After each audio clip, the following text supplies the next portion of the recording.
Assalamualaikum warahmatullahi wabarakatuh. Saya Akwasmini Priantini, NIM 185211221 dari MBS 5F.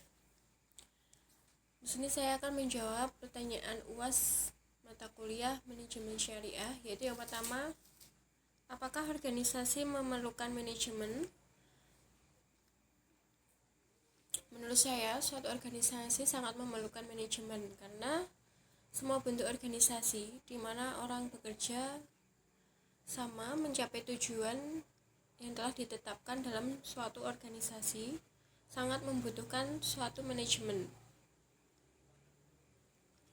Manajemen diperlukan suatu organisasi atau perusahaan guna untuk pencapaian tujuan agar lebih mudah.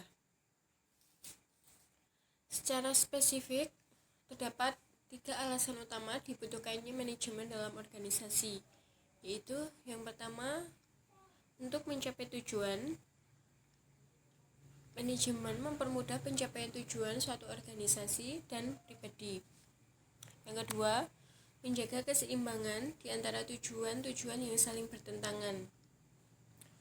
Manajemen menyeimbangkan tujuan-tujuan dan kegiatan yang saling bertentangan di antara pihak-pihak yang berkepentingan dalam suatu organisasi ataupun suatu perusahaan, seperti pemilik, karyawan, konsumen, pemasok, dan lain-lain.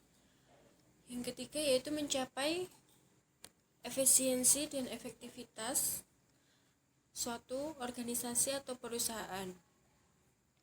Selanjutnya, terdapat 4 fungsi manajemen sebagai tugas utama yang harus dilaksanakan seorang manajer dalam mengelola organisasi atau suatu perusahaan guna untuk mencapai tujuan yang dikenal sebagai proses manajemen, yaitu yang pertama, perencanaan atau planning, yaitu proses menentukan tujuan yang akan dicapai serta langkah-langkah yang harus diambil untuk mencapainya.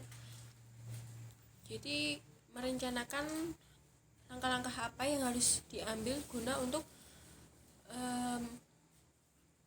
mencapai tujuan yang telah ditentukan, yaitu meliputi penetapan sasaran suatu organisasi atau perusahaan itu apa, kemudian merumuskan tujuannya itu apa, terus menetapkan strategi yang akan dilakukan guna untuk tercapainya suatu tujuan suatu organisasi atau perusahaan. Selanjutnya, membuat strategi dan mengembangkan subrencana untuk mengkoordinasi kegiatan, yaitu mengembangkan suatu rencana yang telah dibuat untuk mencapai suatu tujuan. Yang kedua yaitu pengorganisasian atau organizing, yaitu proses pemberian tugas atau pengalokasian sumber daya serta pengaturan kegiatan secara terkoordinir kepada setiap individu dan kelompok untuk menerapkan rencana yang telah dibuat.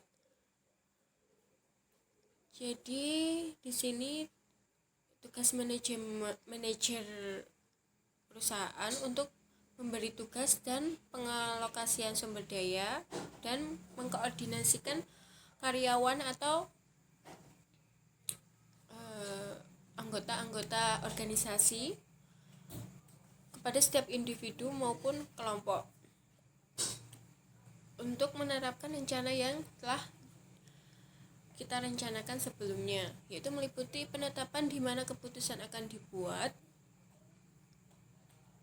kemudian siapa yang akan melaksanakan tugas, terus misal mengenai manajemen keuangan, kita menunjuk seseorang untuk bertanggung jawab atas tugas tersebut. Kemudian serta siapa yang akan bekerja untuk siapa. Misal seorang karyawan bekerja untuk atasannya atau bosnya. Kemudian yang ketiga yaitu memimpin, leading atau actuating,